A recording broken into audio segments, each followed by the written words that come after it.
Over the years at the Lafayette House, we've introduced you to the sadness, the heartache, and even the pain that the clients deal with. But this time, we're doing something a little bit different. We're going to introduce you to somebody with a unique perspective on the Lafayette House. In fact, his experience is so unique that only he can explain it in his own words. It's about the time that he spent at the Lafayette House as a young boy with his mother while she was seeking treatment. This is Eli. We are a very unique bunch of individuals, all come from all walks of life and have multiple experiences, all across the country really. But we mainly grew up here in Joplin, Diamond area. My mom kind of wanted to go, she was always very independent, wanted to go to the beat of her own drum, wanted to do whatever it is that she wanted to do, and nobody was gonna tell her any different. And so, she got into different crowds of individuals, some good, some bad. And she was a magnet for people, any type of walk of life, she attracted them. So if somebody needed help, she was the first person to help them. And sometimes she'd forget to help herself. And so she was the victim of, all of the main things here: domestic violence, sexual assault, and drug abuse and substance abuse. My brother was just born at that time. He was a month old. And so she was bringing us through that. And so she didn't want to do that anymore. So she was very prideful. And so when she finally realized, I have two lives now that I'm taking care of, I can't put them through that anymore. That was really the start of it, was for my mother to seek refuge and to develop that sense of confidence that she could take on anything, regardless of the individuals that came in her circle at that point in time, or that would potentially come into her circle at that time. So you were here just one time? I was here for 2 months. Okay. And so was my brother. And my mom had came in and out of this place, I think it was a total of 3 or 4 times. Mm-hmm. But the first actual time was when we were young, and when I was 7, my brother was 1 month old. So what do you remember? 20 years ago and only 7 years old, that's a long time ago. But what do you remember most about Lafayette House back then? They were extremely welcoming. When you're 7 and you walk into a huge building, it's very intimidating. You're very scared. You don't know what's going on. And the counselors here really tried to make sure that because my brother was 1 month old, but make sure that I was able to adjust. They had a Boys and Girls Club unit here, and that was like my oasis. We didn't really have a TV or anything like that, so they had TVs, they had movies, they had little video game consoles that I had never been introduced to before. Like, that was the constant that I had, was that I could go to the Boys and Girls Club, hang out with kids that were going through similar things, but they were older, they were cool, it was cool.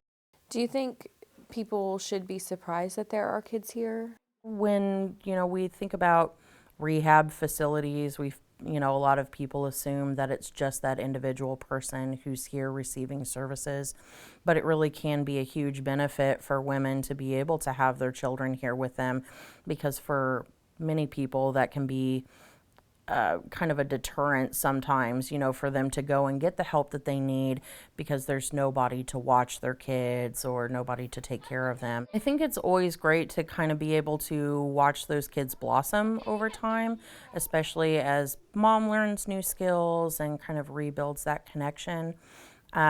So finding kids that, are growing in their confidence, are feeling more safe, more secure, whether that's, by being here and they're in a new environment. Even the different age ranges, there was no, you weren't in any cliques because of that. It was all, you were just one big unit.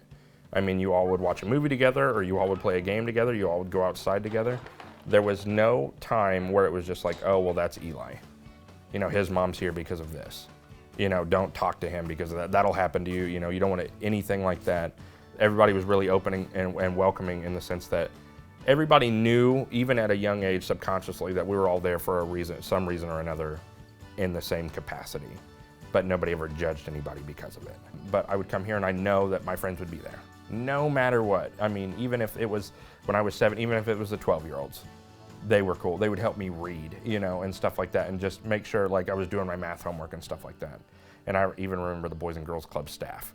They were high school students' age, and so they were really helpful. And they've got a heart of gold if they can, walk into something like that and, be able to rest their head easy at night, knowing that they've at least put forth their best effort. Animal crackers all day. Food insecurity is a real thing.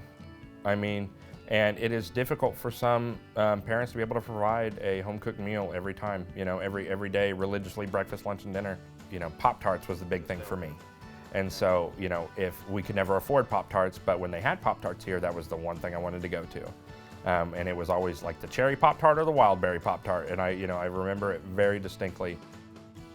I had never set foot in this place once I had left. And it was through, I work at the University of Missouri Southern, and I have for the last 3 years. And through a couple colleagues of mine, they worked in the social work program.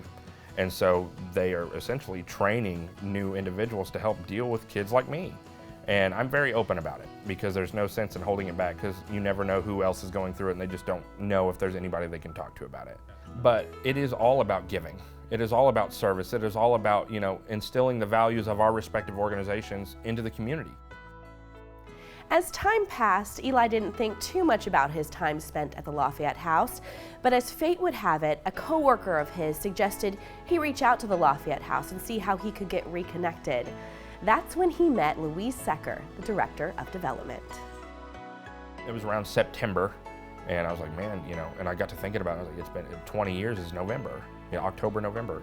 So like, wow, kind of fate, So she was like, if you don't mind, I'll give you her phone number, and she will reach out to you. This isn't just she's gonna get your number and that's it, Things have changed for the better. They've got certain renovations and stuff like that are very important and, for safety and everything else, but also just to see that original, graphic and image that I have in my mind of what it was when I first came here. They never truly understand how much it impacts, because at that age we all have impressionable minds, and studies say that when you turn 8 years old, chances are your habits have already formed.